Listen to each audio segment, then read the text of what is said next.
के बाद multiple fission में मैंने आपको बताया था प्लाज्मोडियम में होती है और मोनोसिस्टस में होती है।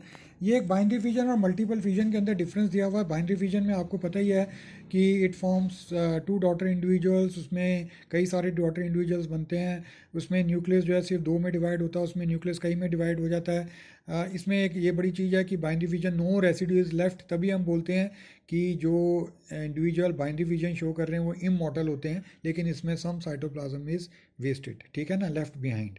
It occurs in favourable condition, ये फेवरेबल कंडीशन में भी है, अनफेवरेबल कंडीशन के अंदर भी है।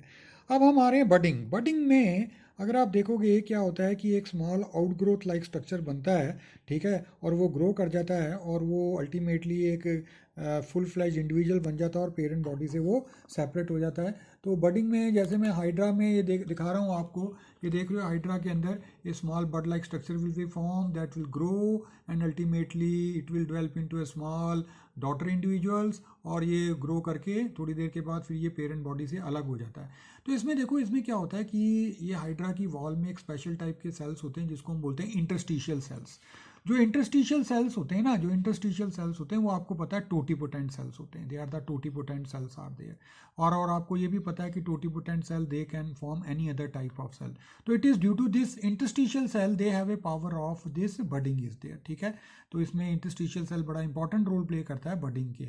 बडिंग में एक और एग्जांपल है, that is in the case of the that is yeast. Yeast में आप देख रहे हो स्मॉल प्रोट्रूबरेंस निकलती है और ये ग्रो कर जाती है। कई बार तो ऐसे भी होता है कि ये स्मॉल प्रोट्रूबरेंस अलग भी हो जाती है, जैसे ये आप देख रहे हो आपके बुक में बनाया गया है। तो स्मॉल प्रोट्रूबरेंस निकली, उसका न्यूक्लियस डिवाइड करता है माइटोटिकली, न्यूक्लियस जो है बड में जाता है, साइटोप्लाज्म भी जाता है, धीरे धीरे बड वो ग्रो करती है, पेरेंट बॉडी से अलग हो जाती है। लेकिन कई बार ऐसे भी होता है कि वो बड अलग नहीं हो पाती और चेन ऑफ बर्ड्स बन जाती हैं। इस चेन ऑफ बर्ड्स को हम बोल देते हैं, जो यीस्ट में जब ये चेन ऑफ बर्ड्स बनती है तो उसको हम बोलते हैं torula stages. This is also called as an torula stage. एक एनीलीड भी है। एनीलीड एक मैं आपको बताता हूँ, दिस इज अ साइलिस, ये एनीलीड के अंदर आता है। तो इसमें भी आप देख रहे हो ये बडिंग वगैरह शो करता है। तो budding is seen in the hydra, budding is seen in the yeast, budding is seen in the syllis जो कि एनीलीड के अंदर आता है। और इसके अंदर एक और एग्जांपल आती है साल्पा। साल्पा भी है जो कि यूरोकॉर्डेट्स के अंदर आता है, तो उसके अंदर भी जो है वो बडिंग होती है। अब बडिंग में भी जो आ जाता है कि exogenous budding and that of the endogenous budding. तो एक्सोजीनस बडिंग जो है इसकी मैंने फ़ोटो क्लिक करके भी आपको व्हाट्सएप कर दी है। तो जो एक्सोजीनियस बर्डिंग है उसमें जैसे आपने हाइड्रा का केस देखा, ठीक है, साइलिस का केस देखा, तो ये दिस इज़ अभी मैंने फ़ोटो भी दिखा चुका हूँ। तो इसमें बॉडी से बाहर एक आउटग्रोथ निकलती है और वो जो है ग्रो करती जाती है। उसके बाद वो जब कुछ ग्रो कर जाती है तो पेरेंट बॉडी से वो सेपरेट हो जाती है। लेकिन इसमें एक और चीज़ आती है, that is the endogenous budding is there, ठीक है ना, another is the endogenous budding. Endogenous budding में मैं आपको ये बताता हूँ, that is seen in the case of the spongilla. ये एक स्पॉन्जिला होती है, फ्रेश वाटर स्पॉन्ज होता है। इसमें ये देखो, मैं पहले ये दिखाता हूँ, this is the spongilla is there. ये एक फ्रेश वाटर स्पॉन्ज है, आपको पता है पॉरीफेरा के अंदर आता है।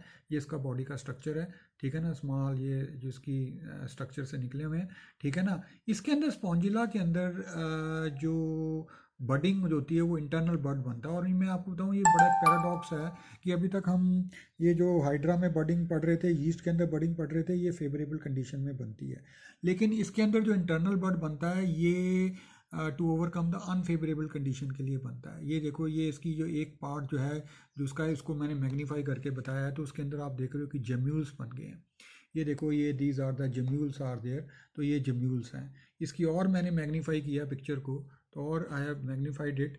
तो इसमें आप देख रहे हो कि ये देख रहे हो, this is the structure of the gemmules is there, internal बड।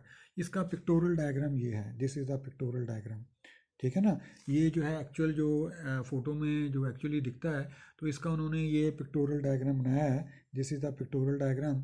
और ये जो तीनों को मैंने इकट्ठा जो करके दिखाया है कि पहले पेरेंट बॉडी दिखाई है, उसका एक पार्ट दिखाया जिसके अंदर जेम्यूल्स बन रहा है, फिर उस जेम्यूल को मैंने मैग्नीफाई करके बताया। तो ये जेम्यूल्स जो है बॉडी के अंदर ही बनता है, इसके अंदर, ठीक है। इस जेम्यूल्स के अंदर होता क्या है कि कलेक्शन ऑफ आर्क्योसाइट्स होते हैं। ये देखो लिखा भी हुआ है डायग्राम के अंदर, that is the archaeocytes are there. तो ये जो आर्क्योसाइट्स होते हैं, ये जो आर्क्योसाइट्स होते हैं, ये देख रहे हो, these are the archaeocytes are written. ये आर्क्योसाइट्स इकट्ठे हो जाते हैं और आपको पता है archaeocytes are the totipotent cells are there. इसके पास एक वॉल बनती है, एक बाहर वॉल बनती है, दोनों वॉल्स के बीच में एयर स्पेस भी आ जाती है ताकि वो फ्लोट कर सकें, और बीच में स्पिक्यूल्स वगैरह आ जाते हैं, स्पिक्यूल्स वगैरह भी आ जाते हैं, और एक इसकी छोटी सी ओपनिंग होती है जिसको हम माइक्रोफाइलर एंड कहते हैं। ये पेरेंट बॉडी के अंदर, ये पेरेंट बॉडी के अंदर जो है ना ऑटम सीजन में बनना शुरू हो जाता है, सर्दियों से पहले, ठीक है ना, सर्दियों से पहले बनना शुरू हो जाता है। और जब सर्दियाँ आती हैं तो पेरेंट बॉडी जो है डिसइंटीग्रेट कर जाती है, तो ये जो जम्यूल्स होते हैं वो पड़े रहते हैं, और जब उनको फेवरेबल कंडीशन मिलती है, जब सर्दियाँ ख़त्म हो जाती हैं, फेवरेबल कंडीशन मिलती है, तो इस माइक्रोपाइलर एंड से ये जो हैं ये बाहर आ जाते हैं, और ये बाहर आ जाते हैं और बाहर आके they can develop into an complete individual. तो ये जो इंटरनल बडिंग है जिसको एंडोजीनियस, ये एक इसकी बड़ी इंपॉर्टेंट एग्जांपल है, that is the spongilla is there.